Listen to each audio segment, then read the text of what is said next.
আজকে আমি অনেকদিন পর ভিডিও করতে বসলাম।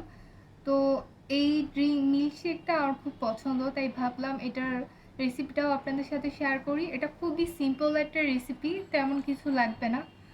তো এখানে ঘরের উপকরণ দিয়ে আপনারা এই রেসিপিটা তৈরি করতে পারেন।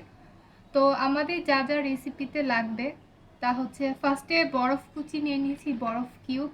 দেন আমাদের পাউডার মিল্ক লাগবে, আপনারা চাইলে লিকুইড মিল্কও নিতে পারেন। আর এখানে আমি 1.5 চা চামচ কনডেন্স মিল্ক নিয়েছি, এতে ফ্লেভারটা খুব সুন্দর আসবে। আমাদের পরিমাণ মতো চিনি, আপনারা চিনি বদলে হানি ইউজ করতে পারেন। আমি এখানে ঘরে যেগুলো অ্যাভেলেবেল ছিল আমি ওগুলো নিয়েছি। এখানে আমি কলা নিয়েছি, আপনারা চাইলে আপনাদের পছন্দ মতো ফল নিতে পারেন। এখানে আমি গার্নিশের জন্য বাদাম কুচি করে নিয়েছি।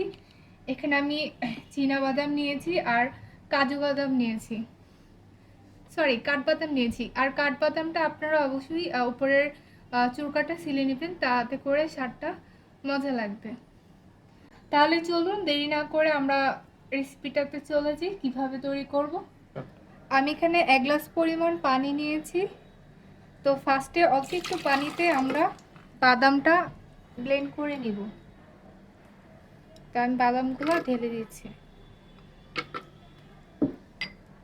একবারে সবটুকু পানি দিয়ে বাদামটা যদি ব্লেন্ড করেন তাহলে সুন্দর হবে না, বাদামগুলো আস্তেই থেকে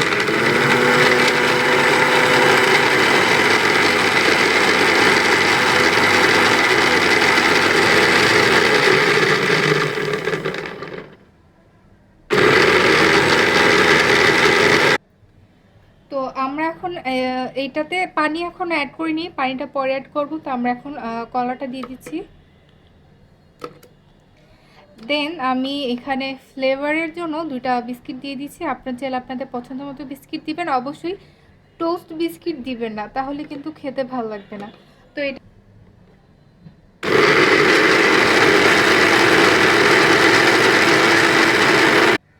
এটা আমাদের ভালোভাবে ব্লেন্ড হয়ে গিয়েছে।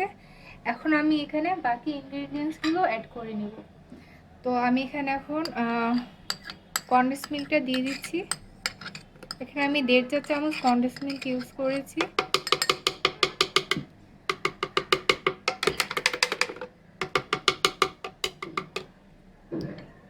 দেন আমি এখানে 1 চামচ পরিমাণ গুঁড়া দুধ দিয়ে দেব।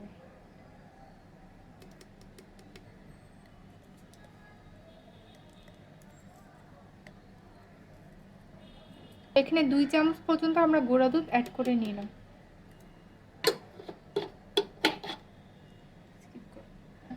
এখন আমি পরিমাণ মতো চিনি দিয়ে দিচ্ছি। তো আমি এখানে 2 টেবিল চামচ আমি চিনি অ্যাড করছি।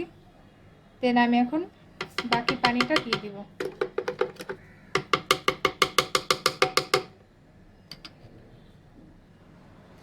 বাকি যে পানিটা ছিল এটা আমি পুরোটাকে দিয়ে দিব।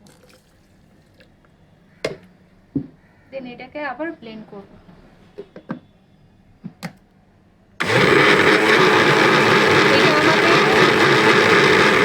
এটা আমাদের পুরোপুরি ব্লেন্ড করা হয়ে গিয়েছে। এখন এটা পরিবেশন করব। এখন আমি এখানে আইস কিউবগুলো দিয়ে দিচ্ছি।